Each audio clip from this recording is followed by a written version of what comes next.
Hello, good evening. Welcome to our Thursday night episode of Brett's Old Time Radio Show. Welcome to my home here in a wet and somewhat bleak-looking Lyme Bay today. It's still beautiful down here, but you know, everywhere, especially a seaside town, it's not at its best when it's pouring down with rain. Anyway, a huge thank you for joining me once again for our regular late-night visit to those dusty studio archives of old-time radio shows right here at my home on the south coast of the United Kingdom.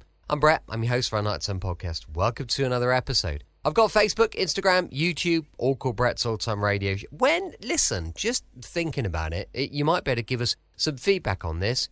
When are you taking your Christmas decorations down? The problem is, my wife, that as soon as Christmas is done, she's desperate to take everything down. So we've taken down quite a few of the knickknacks and we've left the tree up because I don't want any bad luck. But it's the 12 days of Christmas, isn't it? And I'm not quite sure where that sort of sits, really. But we'll have to take a look. Don't forget, we've got a supporter page at patreon.com/Brett's Old Time Radio Show. And it would be amazing if you could share our shows on social media. Just let your friends know what a fabulous show Brett's Old Time Radio Show is. And I'm sure they'll appreciate it, 100%. Time now for our latest adventure with those Texas Rangers. This one was first broadcast on the 6th of January, 1952. It's called Birds of a Feather.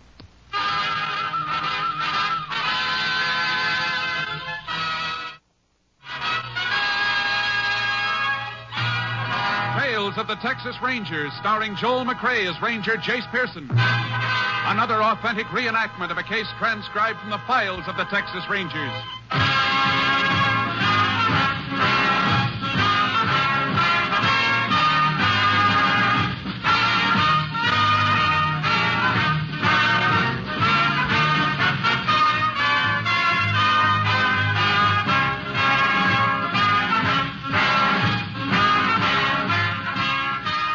Dates and places in the following story are fictitious for obvious reasons. The events themselves are a matter of record.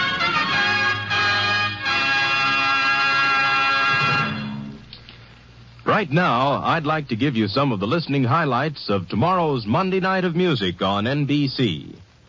The life and music of Franz Schubert is the basis for the Railroad Hour's presentation of Blossom Time tomorrow evening.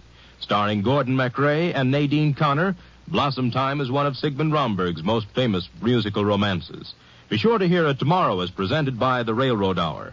Also tomorrow evening over most of these stations, the Telephone Hour welcomes Lily Pons, famous Metropolitan Opera star. As the initial Telephone Hour guest of 1952, Miss Pons continues the schedule of appearances that have made her one of the favorite soloists heard over this distinguished program. Miss Pons will present as her featured selection an aria for which she is particularly noted, the lovely Bell Song from the opera Lakme, while Donald Voorhees and the Telephone Hour Orchestra lists among their pieces the Gay Festival at Baghdad by Rimsky-Korsakov. And now, back to Tales of the Texas Rangers.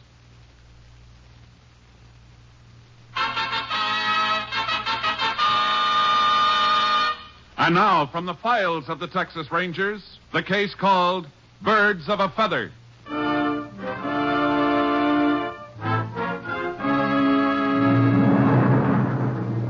It is 3 o'clock in the morning of February 23rd, 1940. A cold rain is falling in the town of Baker, Texas. A car drives slowly through the darkness, comes to a stop near the Union High School.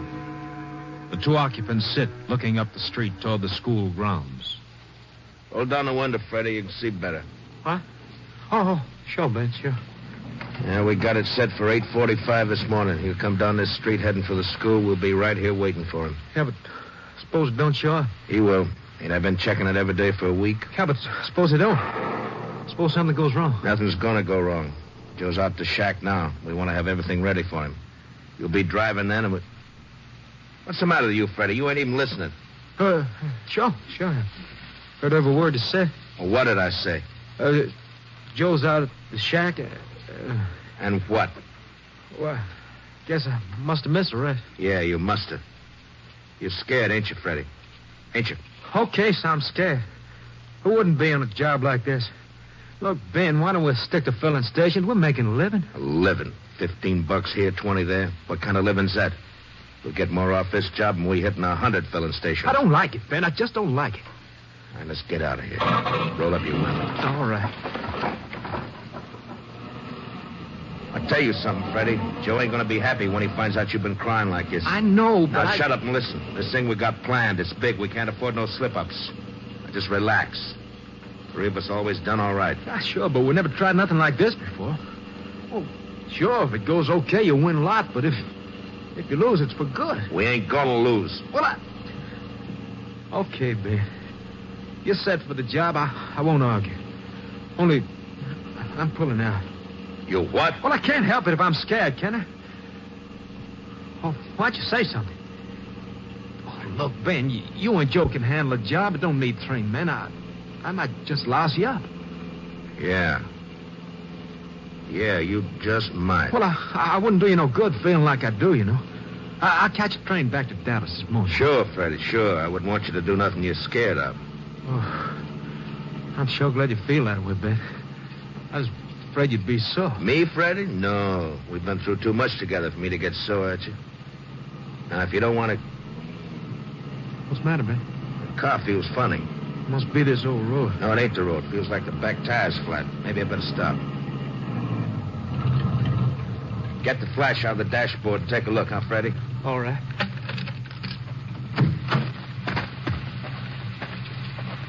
You see anything?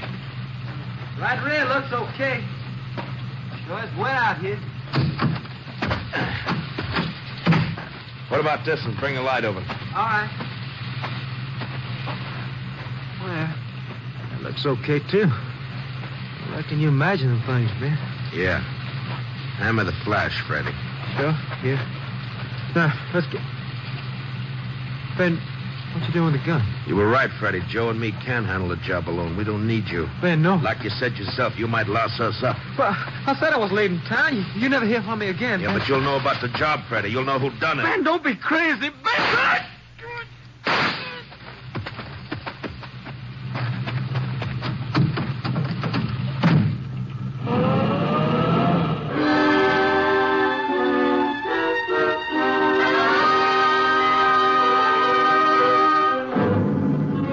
Shortly after 7 that morning, a farmer on his way to town noticed a man lying in some brush by the side of the road. He was still alive, but unconscious. While an ambulance took him to the hospital in Baker, the sheriff requested the assistance of a Texas Ranger. Ranger Jace Pearson was assigned, joining the sheriff in the hospital waiting room an hour later. Hello, Sheriff. Howdy, Jace. Glad you could make it so I quick. was over in the next county. This man who was shot, is he still alive? Just barely. Doc said he'd call me if there's any change. Find any identification? Draft card we found on him said Fred Meter. Gave us home as Dallas. You ever see him around before? No, he might have been just passing through Baker. The report I got said he was found on a side road outside of town. That's right. About 2 miles up the old Copper Canyon Road. Probably wasn't just passing through then. Sounds more like he was heading for someplace around here. Maybe you're right. I'm hoping he can tell us about it directly. I better send his name and description into headquarters anyhow. Maybe they can give us a lead. Now, here's the doc now. Anything new, Doc? You and the ranger better come with me, Sheriff. Sure. Come on, Jace. Is Meter conscious, Doctor? Not yet, but there's a chance he may be any minute. You think he'll be able to talk? If he regains consciousness at all, he'll probably be able to talk. Think he might die without coming to? It's possible. He's lost a lot of blood, and the bullets entered his left lung. Here we are.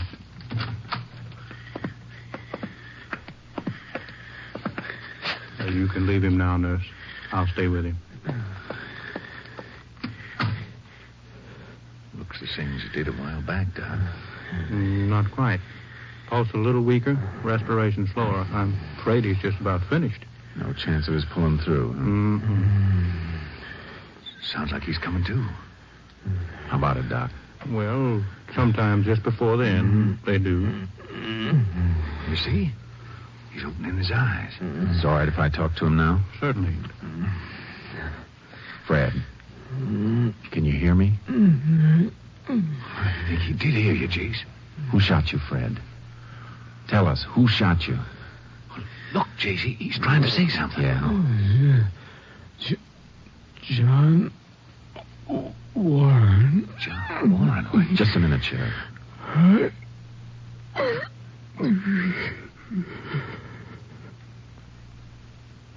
I'm sorry, Ranger. Yeah. Thanks, Doctor. Let's go, Sheriff.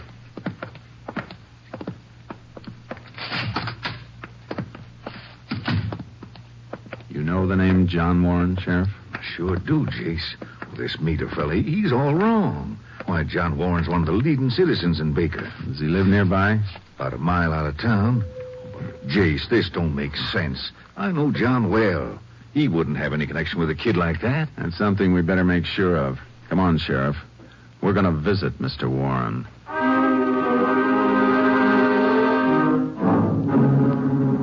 It was 9:30 a.m. when we left the hospital. I phoned headquarters, gave them all the information I had on Fred Meter, and asked for a report as quickly as possible.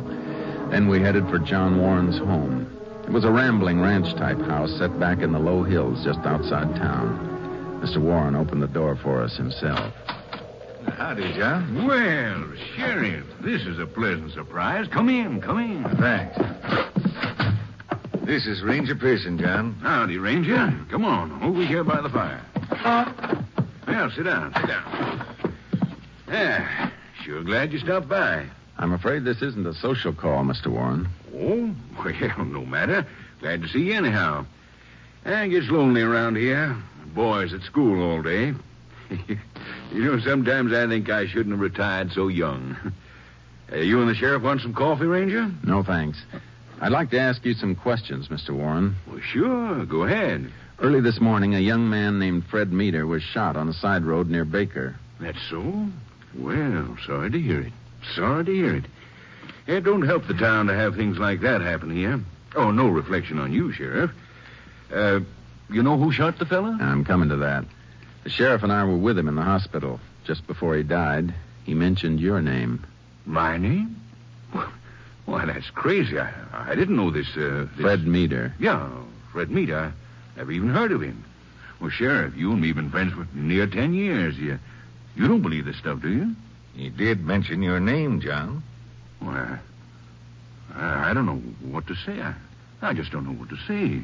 You haven't always lived around here, have you, Mr. Warren? No. I moved here 10 years ago after my wife died. And where'd you live before? Dallas. Got some oil leases near there. Fred Meter was from Dallas, too. You sure you didn't know him? Ranger, you got to believe me. I don't know what this is all about, but there's some mistake somewhere. There's got to be. Maybe there is, Mr. Warren. But until we find out what it is, we'd like you to stay in town. Let's go, Sheriff.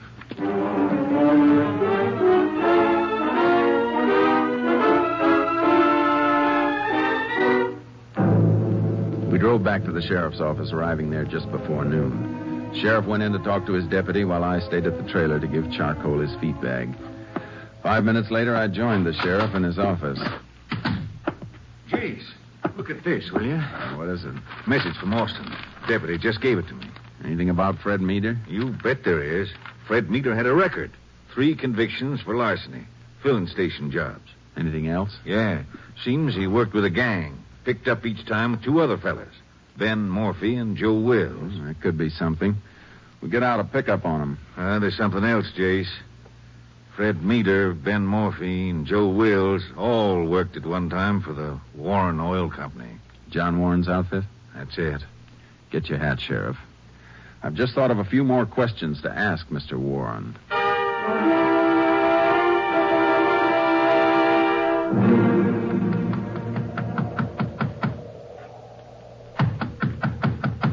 Kind of funny he don't answer.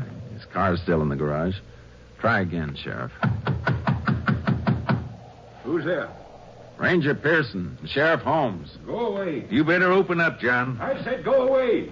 Reckon I had him all wrong, Jace. Let me handle it, Sheriff. All right, Mr. Warren. If you want it that way, we'll be back with a warrant for your arrest. Why do you want to come around bothering me?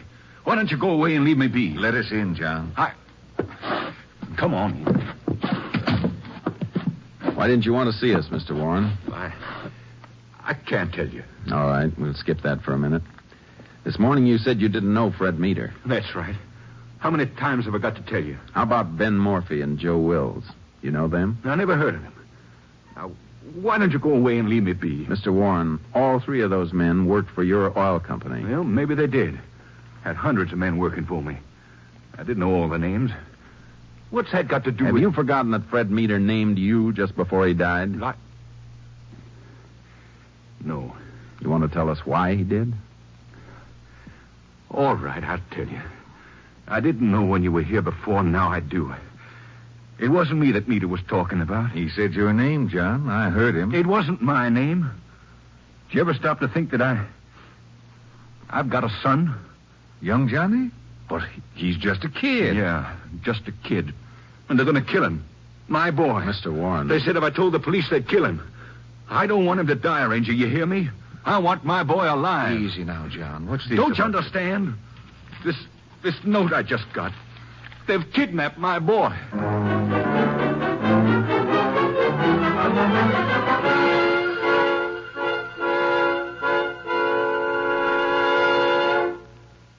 In a moment, we will continue with Tales of the Texas Rangers, starring Joel McRae as Ranger Jace Pearson.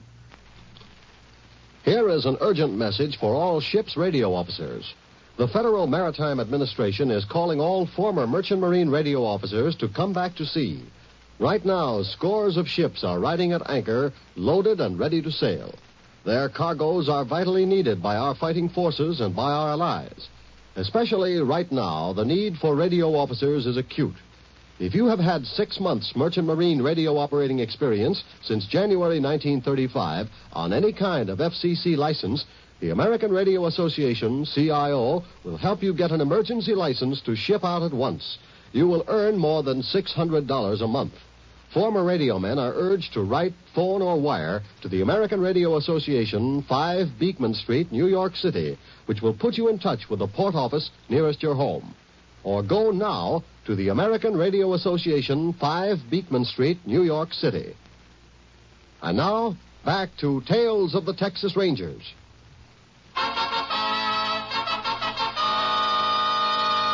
We continue now with Tales of the Texas Rangers and our authentic story, Birds of a Feather.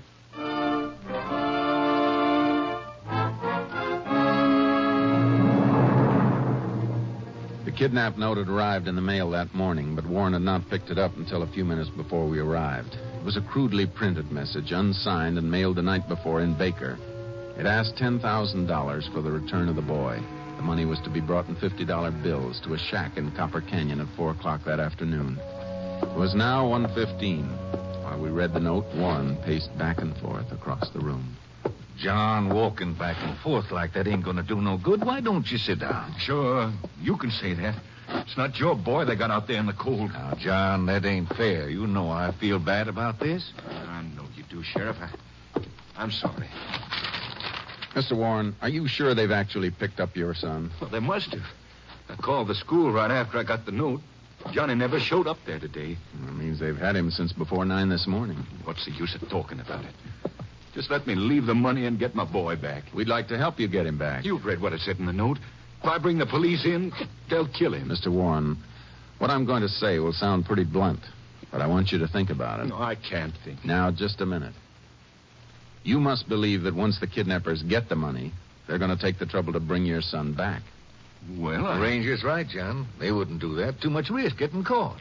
Well, you mean that even if I leave the money, that they'll kill Johnny? I'm not saying they will, but they might.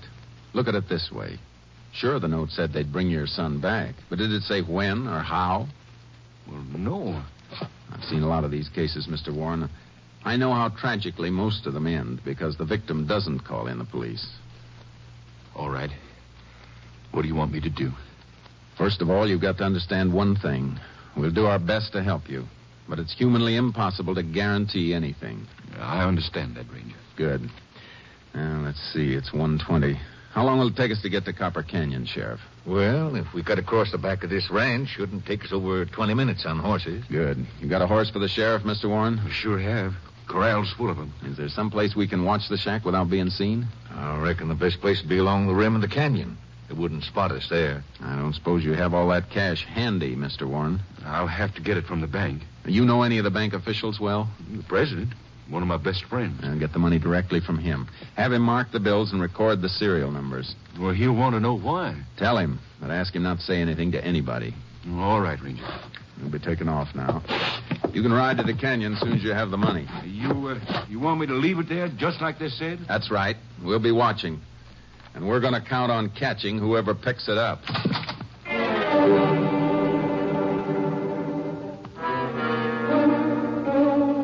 I contacted headquarters by radio and requested an area blockade of the region around Baker. Then the sheriff and I started off. It was 2 o'clock when we reached the rim of Copper Canyon. An icy wind was blowing in from the north. We dismounted and eased over to the edge of the ridge. The shack was clearly visible 200 yards below. We waited. At 3:55, we spotted Warren riding up the canyon. He's right on time, Jace. You reckon somebody's waiting for him in that shack? Maybe. Shouldn't be long before we find out. Don't it strike you funny that they only asked 10,000? John must be worth close to $1 million. They could have got 50,000 easy. This is a small-time larceny gang, Sheriff. 10,000 must look pretty big to them. Yeah. Poor John. Sure hope we can get that kid back to him. We're going to make a good try. There he goes. Opening the door of the shack. Better get ready. If there's anybody in there, we don't want to lose him. I'm ready. But one of the kidnappers is in there. You could pluck him easy with that rifle when he comes out. That wouldn't be any good, Sheriff. And we'd never find out where they're hiding the boy. There's John again. Jeez. He's waving at us to come down. Now, what in... Come on, Sheriff. Let's go down and see what he wants.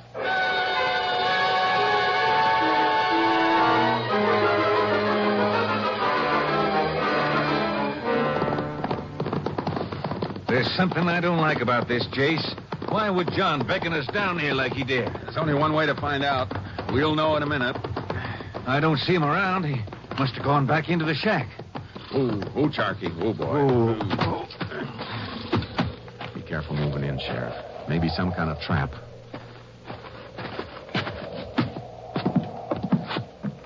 Mr. Warren?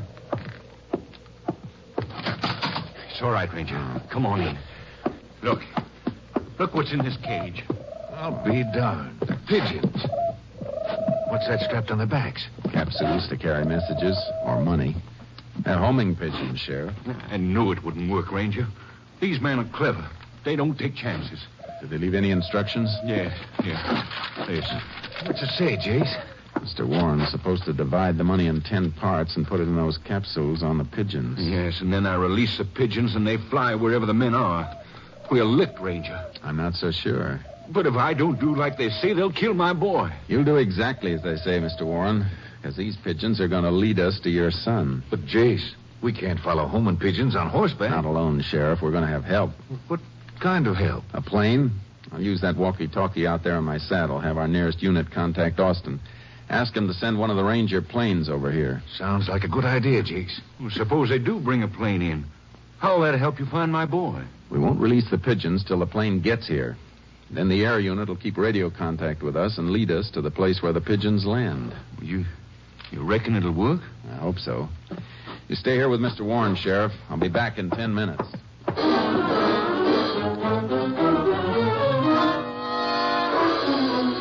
I rode to higher ground so my radio signal would carry. I contacted a highway patrol car. It relayed my message to Austin. Headquarters said they could have Unit 902, our Ranger plane, overhead in 25 minutes. Then I went down to the shack again, and we waited. Plane should be getting here any time now, Jace. I wish they'd hurry. Thought I heard it a second ago. Yeah, there it is. In from the southeast. Where? Oh, I see it now. How about the pigeons, Mr. Warren? They're all ready to go. Bring the cage out of the shack, will you, Sheriff? Sure. You think the plane sees us yet? I don't know, but I can call him now. Unit 10 to Unit 902. Go ahead, Unit 902. Unit 902 to Unit 10. Am directly above Copper Canyon. Indicate your position. Unit 10 next to shack at north end of canyon floor. Can you spot us? Gotcha. Relay instructions. Pigeons are all set, Jace. Fine. This unit will release 10 pigeons. Follow them and locate landing place. Request you maintain radio contact with us. Stand by for release of pigeons. 10-4, Unit 902, clear. All right, Sheriff. Open the cage and let the pigeons go. not wasting any time getting away. We've held it up too long. We're half an hour late now. Don't worry, Mr. Warren. The men who are waiting probably think they're pretty safe. Pigeons are heading east, Jace. We're going to head in that direction, too. Get in touch with you as soon as possible, Mr. Warren. Let's go, Sheriff. Get up, Charlie. Get up.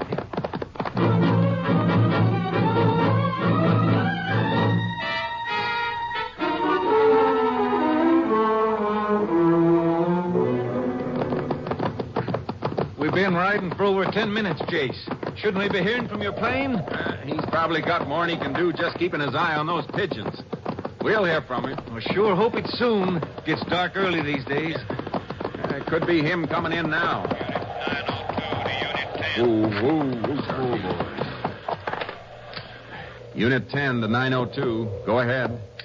This unit has got off motor. Am gliding to avoid detection. Is my signal clear? Signal clear, 902. Pigeons are now landing at shack, due east your former position. Shack located at base of hill, where dry wash makes Horseshoe Bend. That's the old Martinez shack, Jace. Been empty for years. Sounds like it's occupied now. Thanks, 902. We'll take it from here. Unit 10 clear. 10-4, 902 clear. How far is the Martinez shack from here, Sheriff? 4 miles, maybe. 5 at the most. And we got a knock on it, Sheriff. No telling what their plans are now. Get up, Charlie. Come on, boy.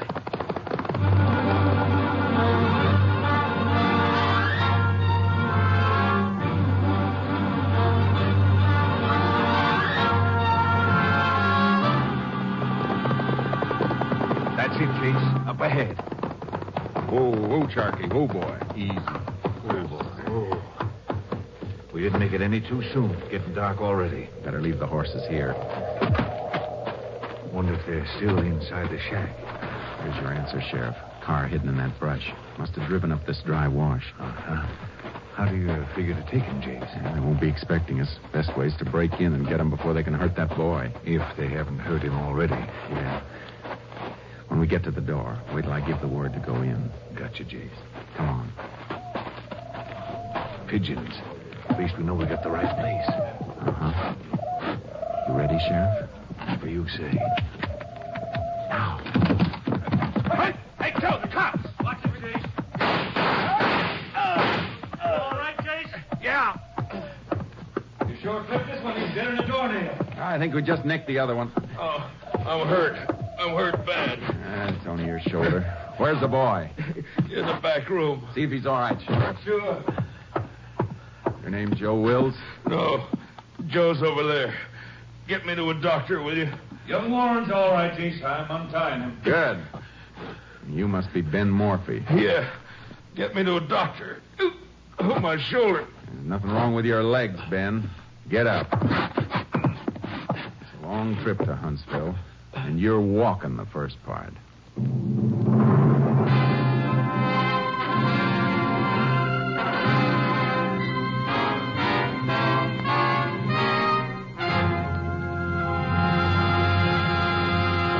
In just a moment, we will tell you the results of the case you have just heard. There's man-to-man adventure in store for you Tuesday night with Cavalcade of America and the Man Called X. Gregory Peck will be heard as a prisoner named Brown when Cavalcade of America tells the story of the man who instituted widespread prison reforms by becoming a voluntary inmate. It was in 1931 that Thomas Osborne, a former mayor of Auburn, New York, visited the governor of New York to see what could be done to make Sing Sing more effective. He saw the same men return again and again for new prison sentences. Working from the point of view that prisons should be repair shops and not scrap heaps, he entered the prison to find out firsthand about the conditions in penal institutions. His discoveries and improvements led to his becoming warden of the self-same prison in which he was a prisoner. You'll hear this story Tuesday on the Cavalcade of America. And also on Tuesday over most NBC stations, Herbert Marshall takes over as the Man Called X with stories of intrigue in the far-off corners of the world. Hear Herbert Marshall as the Man Called X, Tuesday on this station of the NBC Radio Network. And now back to Tales of the Texas Rangers.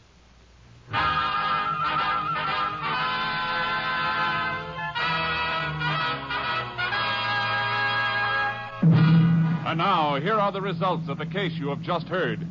Soon after the arrest, Ben Morphy confessed to the killing of the third member of the gang, Fred Meader.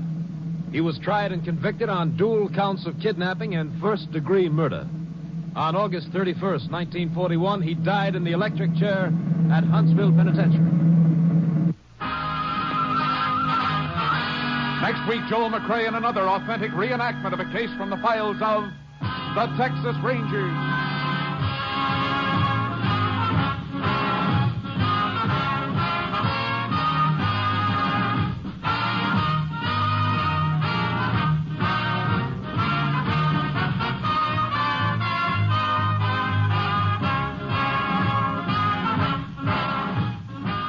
The cast included Tony Barrett, Bill Conrad, Ed Begley, Ernie Newton, and Bill Johnstone. Technical advisor was Captain M.T. Lone Wolf Gonzalez of the Texas Rangers. This story was transcribed and adapted by Charles E. Israel, and the program was produced and directed by Stacy Keach. Hal Gibney speaking.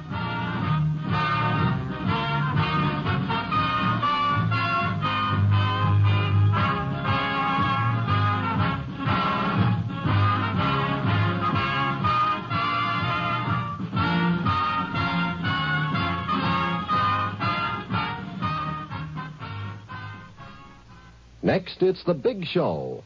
All this and Tallulah, too, on NBC.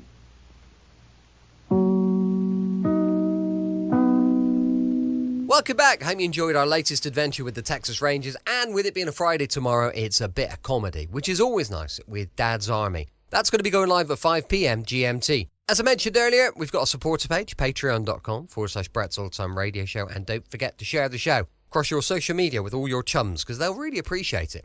Thanks for listening. I'll be with you 7 days a week, each and every week, and I'll see you tomorrow on Brett's Old-Time Radio Show. Love you. Bye.